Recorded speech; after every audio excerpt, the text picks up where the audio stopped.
هي هسه خلصت الغدا. هاي الرقبة، هاي اللي سوت الثريد شوي وانا ويا الخبز، وهذا سوته بدل الرز اللي هو ماش، سوته على نفس الطريقة مال تمن. قلت لكم لين سمعت من الطبيب عراقي بالسويد قال اللي يريد ياكل بدل الرز او يخلي وياه رز شوي هنا وبعدين ياكل. فهاي البامية مالتنا اللي سويتها من البارحة بالليل. هذا الطرش مالتي بعد عرفتوه الحشيته.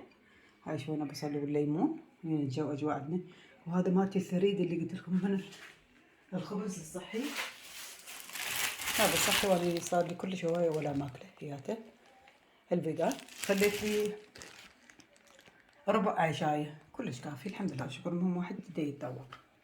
وهاي لا تقولون على مود واحد مريض، حتى على مود انتو صحتكم.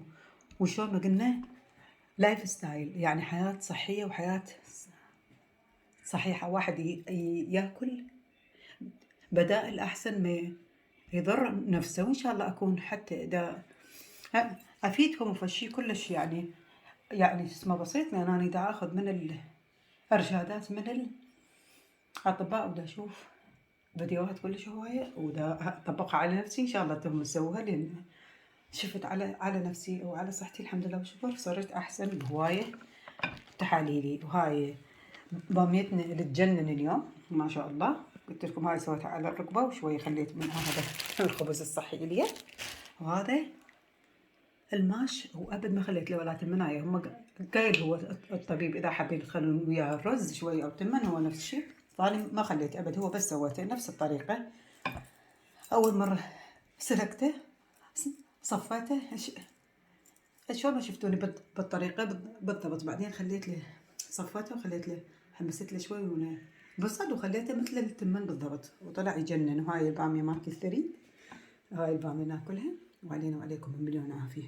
وهذا الجدر مثل ما قلت لكم والله انصحكم هذا مالت الرز. صار كل شيء سويت فيه، ما خليت شيء ما سويت ما شاء الله. انصح اللي يمه وهو موجود بكل العالم وسعره هسه صار كلش مناسب. احنا اخذناه غالي قبل فتره. المهم الف عافيه علينا وعليكم. هاي الباميه وهذا بديل الرز اللي هو الماش سووه بدل التمن. والف عافيه حبايب قلبي، مليون عافيه ان شاء الله. السلام عليكم.